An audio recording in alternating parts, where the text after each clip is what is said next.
दुनिया के कई रहस्यों के बीच एक ऐसा रहस्य है जिसके बारे में जानकर आप हैरान रह जाएंगे।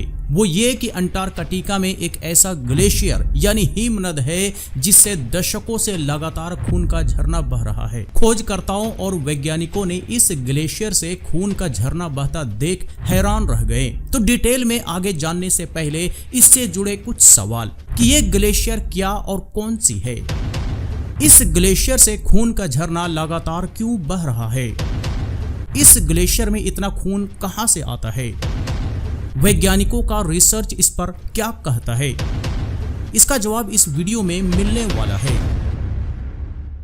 अंटार्कटिका में एक ग्लेशियर है जिसका नाम टेलर ग्लेशियर है, जिससे लगातार खून का झरना बह रहा है। पूर्वी अंटार्कटिका के विक्टोरिया लैंड पर टेलर ग्लेशियर स्थित है। खोजकर्ताओं और वैज्ञानिकों ने इस ग्लेशियर से खून का झरना बहता देख हैरान रह गए। बताया जा रहा है कि टेलर ग्लेशियर से यह खून का झरना दशकों से इसी तरह बह रहा है। वैज्ञानिक इस ग्लेशियर से खून का झरना बहने की वजह का पता अब जाकर लगा पाए हैं। उनका कहना है कि टेलर ग्लेशियर के नीचे एक बेहद प्राचीन जगह है। माना जाता है कि इस जगह पर जीवन है, यानी ग्लेशियर के नीचे जीवन पनप रहा है। कुछ वैज्ञानिकों ने नजदीक से खून के झरने को देखा है। उन्होंने सैंपल की जांच की और बताया कि उसका स्वाद नमकीन है, जिस तरह खून का होता है। ये जगह खतरों से भरा हुआ है और यहाँ जाना जान जोखिम में डालने की तरह है। ब्रिटिश खोजकर्ता थॉमस ग्रिफिथ थेलर ने सबसे पहले खून के इस झरने की खोज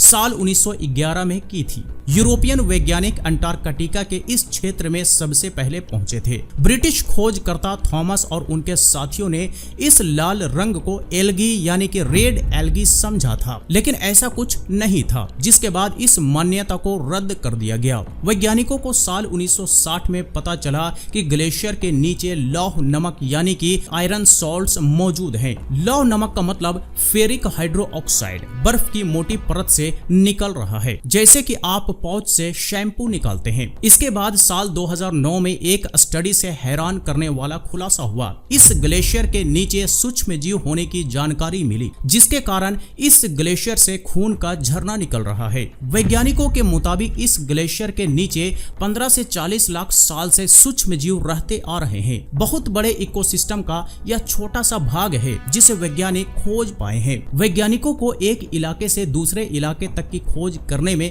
दशकों लग जाएंगे। इस क्षेत्र में आना जाना और रहना बेहद कठिन है। प्रयोगशाला में खून के झरने की पानी की जांच की गई तो इसमें दुर्लभ सब ग्लेशियल इकोसिस्टम के बैक्टीरिया पाए गए। इनके बारे में किसी को भी कोई जानकारी नहीं है। जहां पर ऑक्सीजन नहीं है वहां पर यह जिंदा है। बिना फोटोसिंथेसिस के इस जगह पर बैक्टीरिया जीवित है और नए बैक्टीरिया पैदा हो रहे हैं। इस जगह पर तापमान दिन में -7 डिग्री सेल्सियस रहता है और खून का झरना बेहद ठंडा रहता है। यह नमक की वजह से जमता नहीं है और बहता रहता है। नमक नहीं होता तो ये जम जाता। वैज्ञानिकों के लिए अभी भी यह एक रहस्य है कि आखिर खून के झरने पर अंदर से कौन दबाव डाल रहा है, किस प्रेशर की वजह से ग्लेशियर से खून का झरना बाहर निकल रहा है। ग्लेशियर के नीचे खून के झरने का स्रोत लाखों साल से दबा हुआ है।